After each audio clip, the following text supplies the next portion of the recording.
4, 3, 2.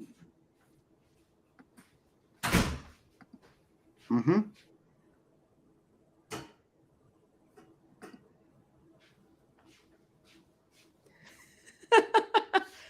I think what it's doing is because we're going live.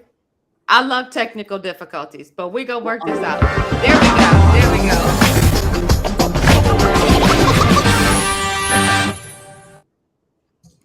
Good morning, everybody, and welcome to the Up Zone, where understanding politics is made simple. We are your three hosts. We have Mr. Ted Moan in the room. Say hey, Ted. good morning. We've got the illustrious former Representative Elmer Floyd in the room. Good morning, Mr. Floyd. Good morning. Good morning. And then you got me, your sidekick, Tisha S. Waddell, and we are going to jump right into the gritty in the city and the word on the curb. Y'all can see I've got this great backdrop behind me. I am actually in Austin, Texas. I said yesterday I'm auditioning new places to live because we have a city council in our city who is very focused on what they want and not on what we need, and that is dangerous. Ted, let's talk about that 5-4. Mr. Floyd, not 5-4. Let's talk about the 4-year terms. Mr. Floyd, you've been watching that. Well, I've been reading it, Chief. What you think about it, sir? Ask Ted, does he think 51 or 17% of the population in that council person area has moved in? No, it's only been what 5 years. So in your district, in that district, it was the same thing across the state. 65% of the voters said no.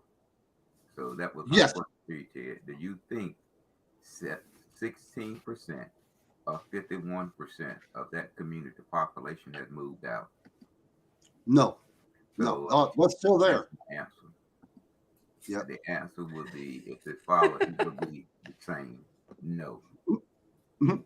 So Yep. what I'm understanding you to be saying, Mr. Floyd, is this is still some mess. It's what, Tish? It's a mess because we are still not at a place where this is what the voters really want.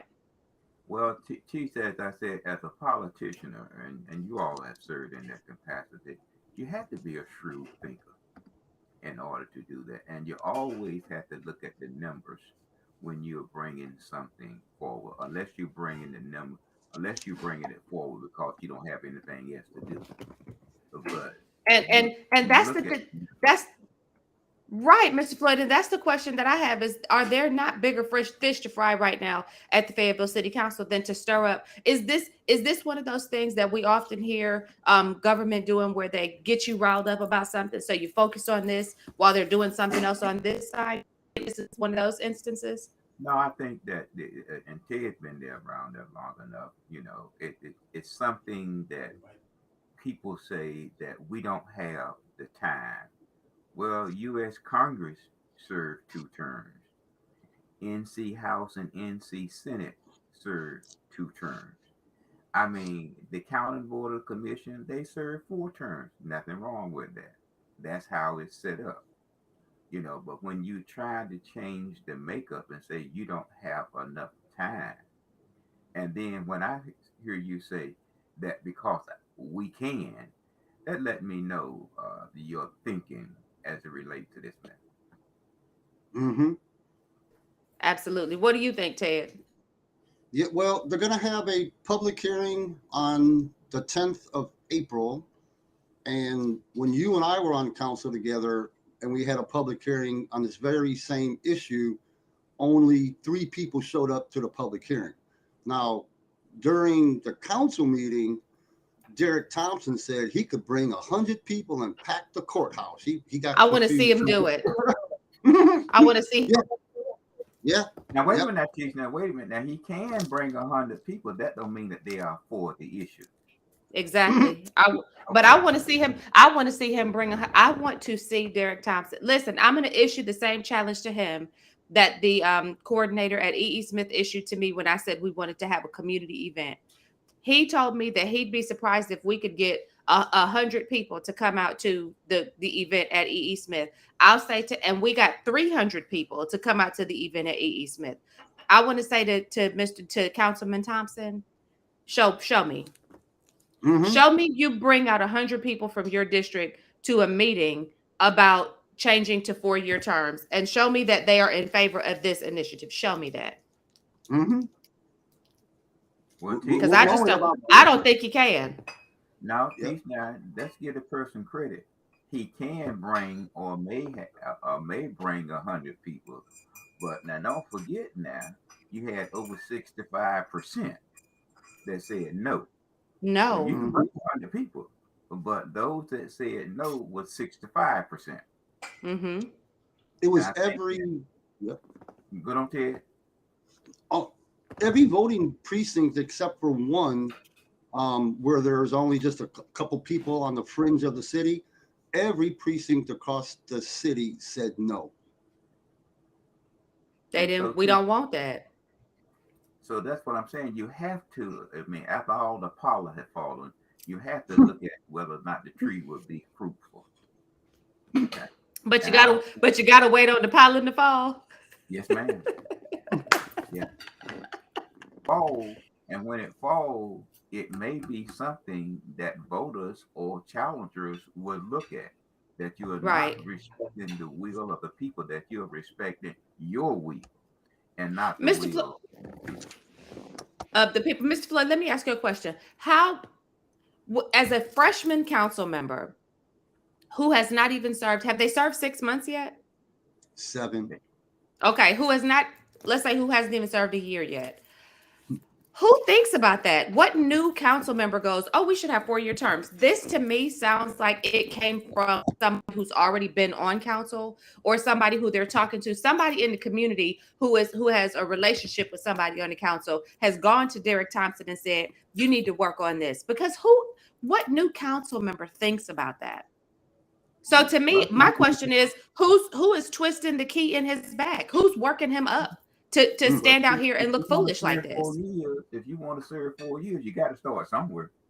If you want to serve, you run for a body that's serving 4 years. If you want to serve 4 years, I mean, if that's your goal, you know, then you got to start somewhere. But again, as a politician, you look at the numbers, and when people say 65%. Now that wasn't 51% now, which is 50 plus 1. It was 15% greater than 50. And so those leads to, you know, it's something that really you should not look at. But as a freshman legislator or freshman council that's just getting started, you know, sometimes you have to just understand how the process works.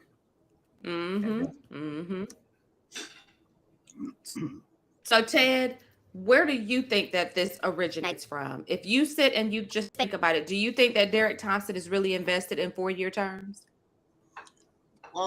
He talks like he is, but I mean, oh my goodness, they haven't even got through their first budget together yet. You know, I mean, so it's a little premature, you know, in your first 6-7 months to bring this up, get the community riled up.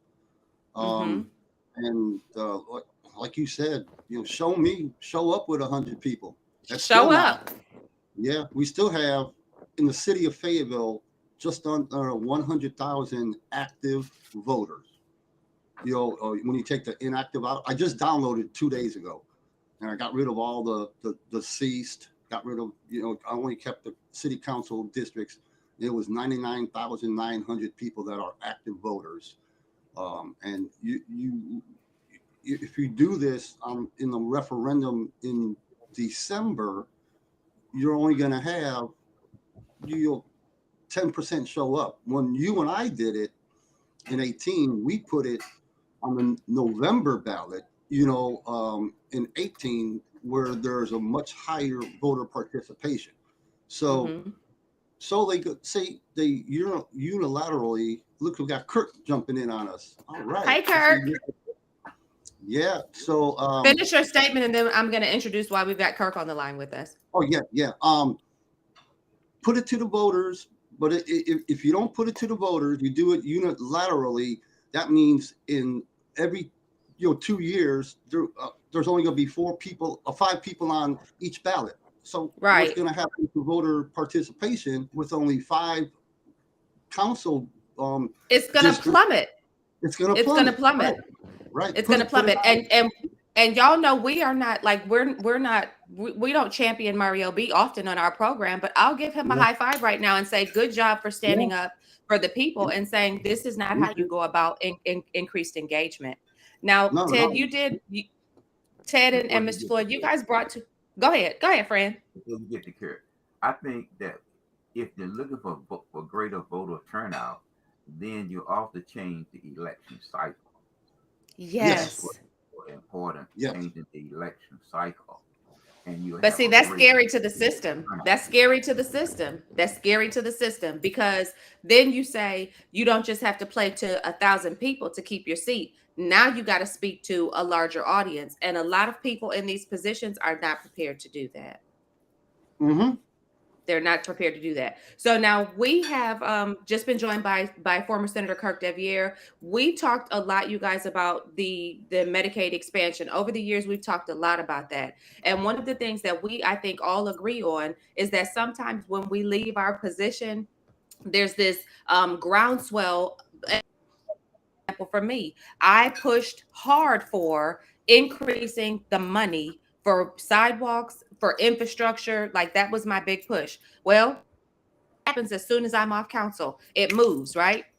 So the same thing has happened to Senator Deviere. He pushed hard for Medicaid expansion, and now we're hearing all of this going on about Medicaid expansion. Senator Deviere, tell us a little bit about your experience with Medicaid expansion and what you see what we, the people, are seeing happening right now. Hey, Tisha and Ted and Elmer, it's good to see you all. Appreciate you letting me jump on real quick. This goes back to even back when Representative Floyd was in the House in the discussion around Medicaid expansion.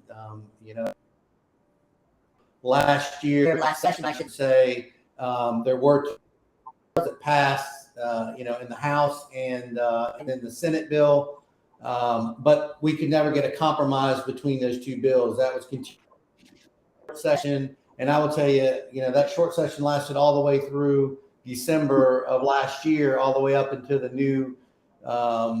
new session this year, and there was a lot of negotiations, still trying to put together a deal. And I think what you saw is a culmination of all those discussions and where the compromises really were. And the interesting thing is, what I was saying all along, even last year around Medicaid, it wasn't ever about if it was going to happen, it was how. You now had the leadership in the General Assembly with Senator Berger being supportive of it, speaking to his support of it, and then Speaker Moore being supportive of it, but just trying to find how to get his caucus comfortable with the conditions of it.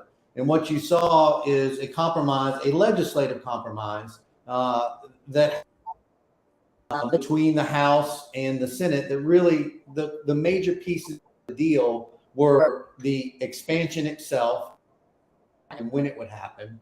The expansion with HAS, which is a hospital fund dollars that are part of that, and then a certificate of need around scope of practice, the work requirement, and then whether telemedicine would be in there as well. Those are kind of the key points. And what came out of it was the negotiation or the compromise that actually passed the Senate. So you've got to remember right now, the House bill, they filed a House bill that was a clean certificate of need, didn't have any of the other things that the Senate wanted to see in it. They reached on that bill. That bill now moves through the Senate. It got voted on yesterday. It had its third reading. So now it is moving back over to the House for, once they make that concurrence vote, it will go to the future. And that compromise really came down to, there's a form of certificate of needs, a small, so that's a move. There's also did not include the scope of practice for expanding what the nurses could do, as some people say, using their full license. It did not include a work requirement, but it directed them to pursue it if feasible. In there's some legal battles going on when it comes to work requirement and Medicaid expansion. And then it did not have telemedicine. And then one thing that they did is they tied it to the passage of the budget. And why they did that is they believe, in listening to the leadership, that the dollars coming down, those are dollars that are coming down to the state. Any dollars coming into the state are part of a budget allocation. That is what the legislature does. And so they're putting it inside the budget. So when and all of it is tied together. So they'll pass this bill, send it to the governor to be signed. Upon the budget being signed off on, then this will go into effect. Now, Senator Debriere, didn't you work on a bipartisan panel, for the Senate and the House all the way up until almost December of last year to make this, to get it to the point that we're at now? Yeah, thanks, Ted. So part of the budget negotiations, where some would say I killed Medicaid, but that's a whole nother topic. Part of those budget discussions were when Medicaid was taken off the table by Speaker Moore, we leveraged to get into the budget a bipartisan, bicameral committee to look at how we would expand Medicaid. So it allowed us to have this conversation in the legislature on the people that didn't believe it and didn't want it to the people that wanted it. Experts, other states that had done it, brought in the nurses, brought in the hospitals, kind of brought in everybody to say, here's what it is, here's the good and bad, how can we get comfortable with it, how can we find the compromise? The purpose of that committee was to do just that, to bring the legislators around the table, to have a conversation, to learn, to educate them, to ask the hard questions, to look at the best way that North Carolina could expand Medicaid. So again, it was never if, it was how. And so that around how you're going to do it. And that's what these negotiations were happening, even through the end of last year. Into the last day of the last session last year, there were still conversations going on about what it would look like. And the bill that the House put for this session was kind of a starting point based on the discussions that had been had and how they could move Medicaid expansion forward. Yeah, and what impressed me does, go ahead, Mr. Floyd. Kurt, if I may say, I think it was Representative Truitt and Representative Graham and a few other representatives. We held a press conference and asked the speaker to hear House Bill 655, which was part of that required work with the court, as you just mentioned, has struck down, in that bill.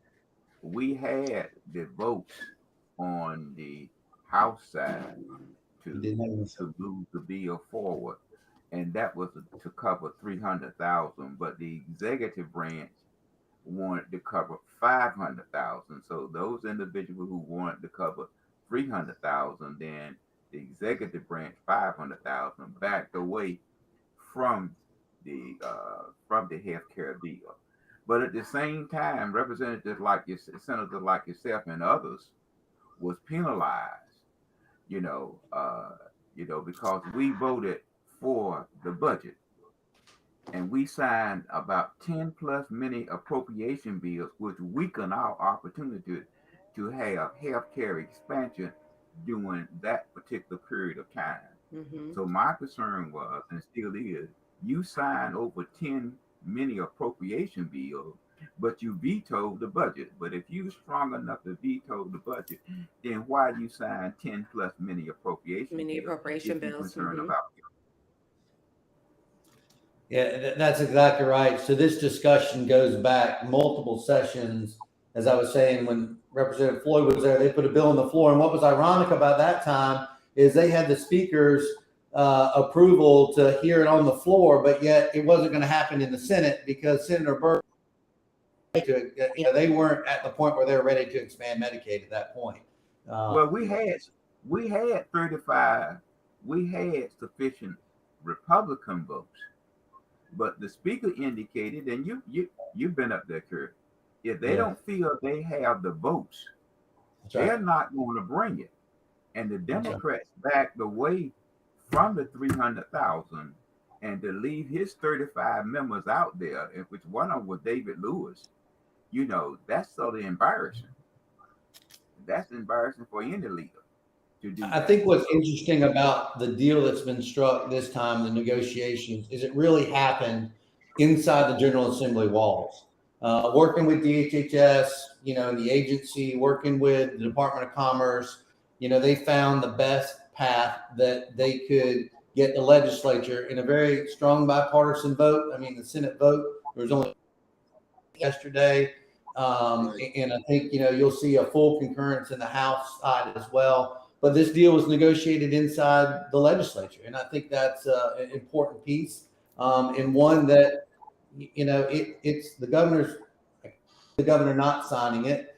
And then once that's in place, I mean, he wants it faster. His statements, it says, I want to implement it faster. But now the legislature has tied it to the budget, to make sure that it's implemented. And I think that's more of, a timing to make sure that the budget gets done in time.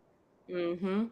We've talked about it on this show before. I mean, there's a supermajority in the Senate, so none of those Democrats' votes are going to matter. When it override vote, they're not going to have the votes to do it, to stop anything. And then in the House, they basically have they've got on paper, they've got a supermajority. And so I think you're going to see the budget that's negotiated will get passed, and therefore Medicaid expansion is going to be passed. And so again, unique situation where put in place last session and having those conversations and get to this point, are now bearing fruit. You've got a legislative solution that we can implement, protect North Carolinians, our bottom line in North Carolina, ensure that we've got health care for over 600,000 North Carolinians. And more importantly, And that was, say the last part again, because I was getting ready to ask a question and it cut you out. And look at the workforce as well, because we've got to remember, as we move these, you got to remember, a lot of these people are the people that don't have access to healthcare are going to the emergency room. And so they're getting healthcare one way or the other right now, which is why the hospital is doing this. But that's going to move a lot of people over into the private payer because it's treated that way. So you're going to go to the private practice. So we've got to ensure the workforce we have is ready to handle that transition of patients as those and the private practices are going to grow. We need to have the proper nurses and doctors and technicians and all that, which is a piece of this bill when it talks to commerce. And that's one big point of the discussion that we had last year, where everybody started to understand about scope of work and workforce, the importance of the pipeline and those types of things, because we really shined the light on the need to ensure we've got highly qualified, trained work.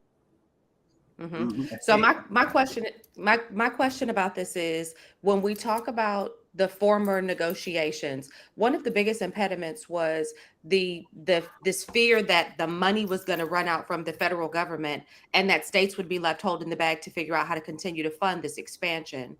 How has that been addressed, Kirk? So I think you heard leadership in the General Assembly from Senator Berger. I mean, he mentioned this on the floor when I was still in the Senate last year, and I think he's, this is kind of baked in, with all the states that are already participating in this expansion. You've gone through a Democratic president, a Republican president, a Democrat president. It hasn't changed.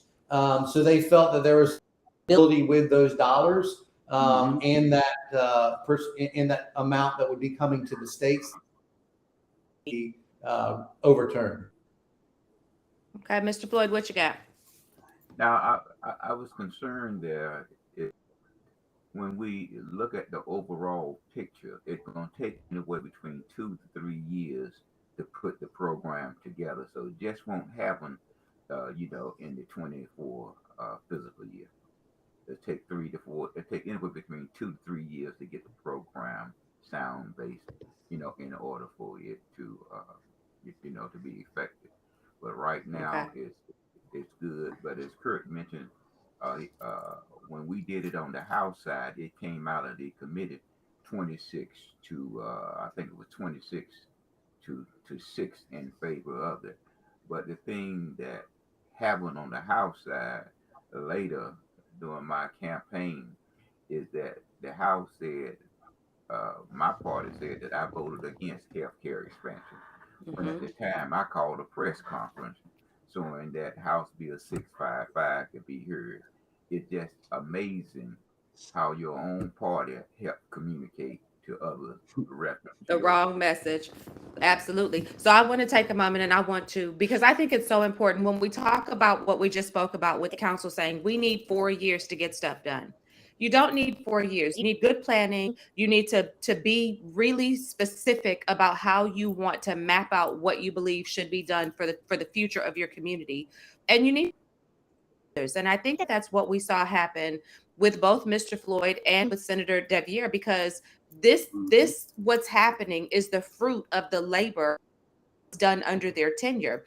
And Yep. so as we look at that, I think it's so important that we stop and we recognize that we know this did not just pop up out of the blue. This is not something that a new group of people who just started working together a few months ago was able to secure and hammer out and finalize. And that we take a moment to tell the both of you and everybody else who in their position who was very influential and instrumental in making this happen. Thank you. So thank you, Mr. Floyd, and thank you, Mr. Deviere, for moving this in the direction where we could see other people get it done or Let me ask sign off on calling it done. let me ask Kurt this, before he exit. There was some discussion that you had an opportunity to put 400 and some more $1 million in the budget. Was that money that 400 and plus $1 million, was that money in the governor's budget, or was it money that you helped negotiate? Well, Representative Floyd, you know as well as I do, the governor doesn't have a budget. He has a recommendation. The legislature controls the budget, and that 400 and the additional 50 million from the short session were all part of our hard work as a delegation, some of which was built on what you had done in previous years as well. But I also will say it's not just that $421 million. When we go back and we can have a whole nother discussion about the negotiation, but being at the table and being able to move the needle from the original budget that the Senate passed to the final budget that the governor signed, $1 billion investment in moving the needle, $1 billion in education. That's money that came right down here locally, moving the teachers' pay to exactly where the teachers' union wanted, which was above the governor negotiated. So, I mean, there is a lot to talk about, what happens in this budget negotiation, what happened back then, but it wasn't just the $421 million. There were substantial investments that you're seeing happen with Gen X right now, investments that you're seeing in the environment. We had the largest investment in climate and energy and environmental protections, such as PFAS and all these millions of dollars that you're seeing coming out right now, investing across a lot of these communities, including the $15 million that came to Cumberland County, were part of those negotiations that happened over the last year. Those are things that, a lot of people don't see because you started a point with a budget and then you have a final point with a budget. And there's a lot of things that happen in between that impact people. Impacting people's bottom lines. Right now, we look at the cost, you look at the consumer index that we just saw and the changes that came out in February and the impact on people's pocketbooks and at the grocery stores and everywhere else. People are filing their taxes right now. Guess what? Low, middle income people making less than $100,000, less than $80,000 have got lower taxes in North Carolina because of what we negotiated.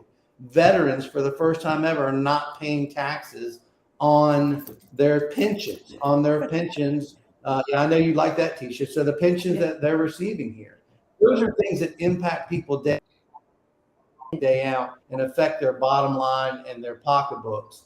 And, those were pieces of, and those are things that were negotiated and worked through by not just me, but by a lot of people. I was fortunate to be at that table and be part of those discussions because Cumberland County deserved to have somebody at the table. Mr. Floyd, just like when you were in the House and you were right there on the speaker's desk pushing and speaking for Cumberland County. And that's what we had, and that's impact across the state as well as down in Cumberland County. I'm very Medicaid. It's a long time coming. People just need to remember that it's not always going to look like. It's a compromise. And this is a legislative action with a lot of work and a lot of give and take on the Republican side to put this through. You know, the conservative think tank, John Locke, the Republicans a really hard time about the certificate of need. So this is a compromise that have happened, but it's in the best interest of North Carolina, and it's going to ensure our bottom line is strong with the additional money that's coming in here, as well as covering the 600,000 people that need health care. So this is an extremely big deal as well, you know, and it's exciting to see it happen. But Absolutely.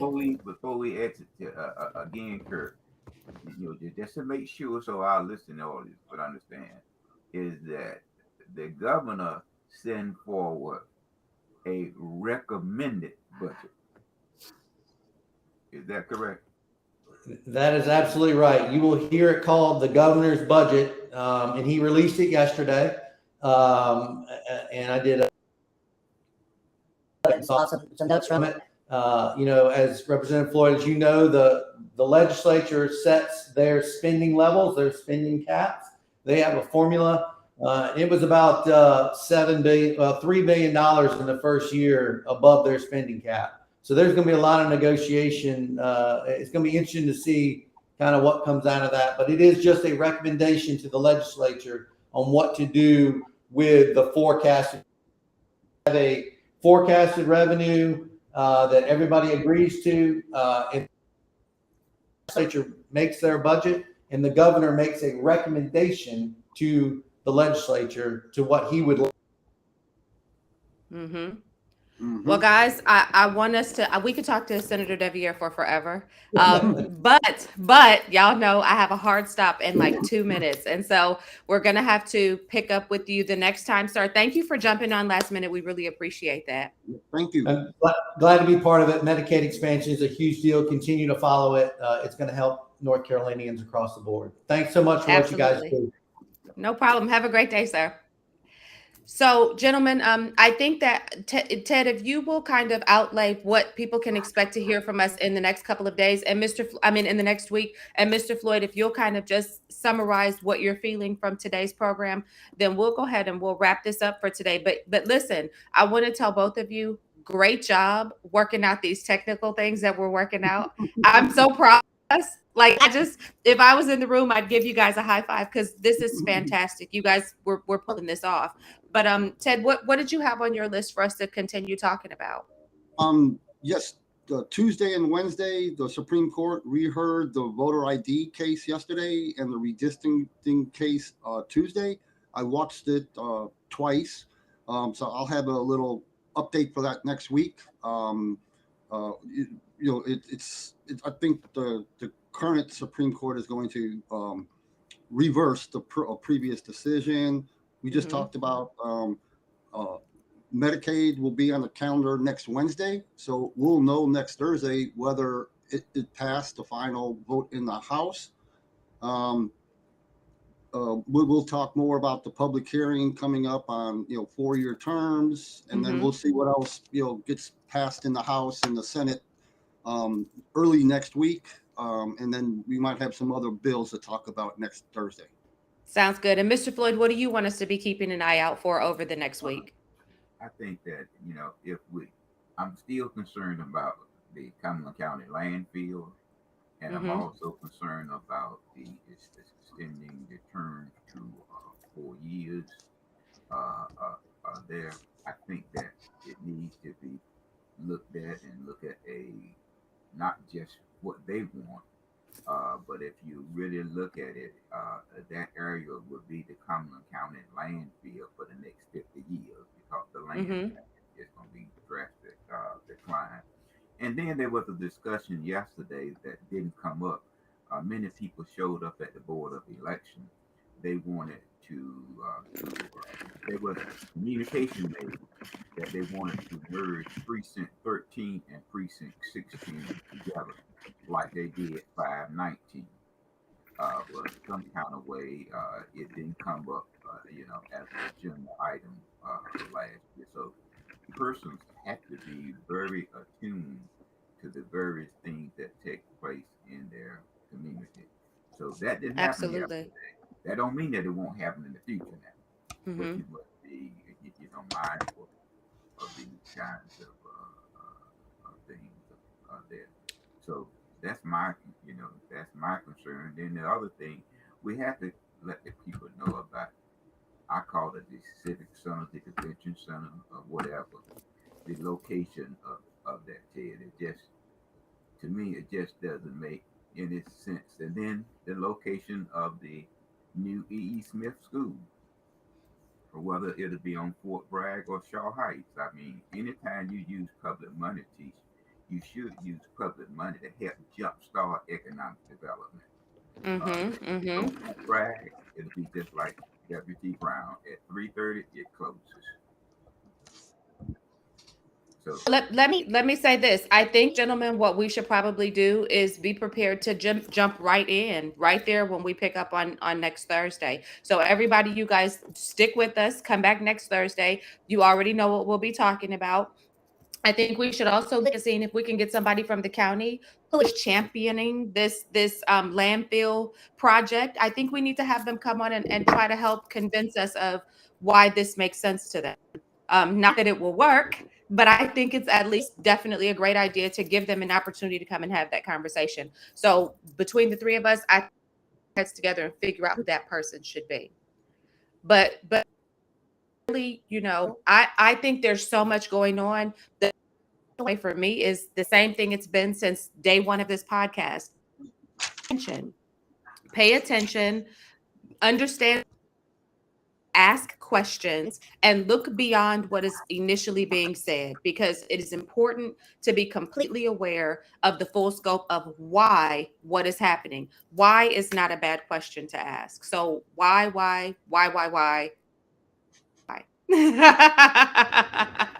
And I want to tell everybody, Mr. Floyd, there's so much what? good in the best of us and so much bad in the worst of us. It behooves none of us to talk about the rest of us. Absolutely. And that that's the look, amen. And that's the gritty in the city and the word on the curb. Guys, remember to leave your computers up until you see that where it says 99% uploading, until you see that say 100%. That way it's at the very top of the screen. That way I don't have to reach back out to you and ask you to download the rest of the recording. Mm-hmm. And that is our show for today. Make sure you like, share, subscribe, follow. You can listen to our podcast wherever you get your major podcasts from and listen to them. And you can most definitely send us any questions that you might have, because we would be happy to find the answer with you. And that is our program for today. So I'm going to play our outro. And gentlemen, let's see.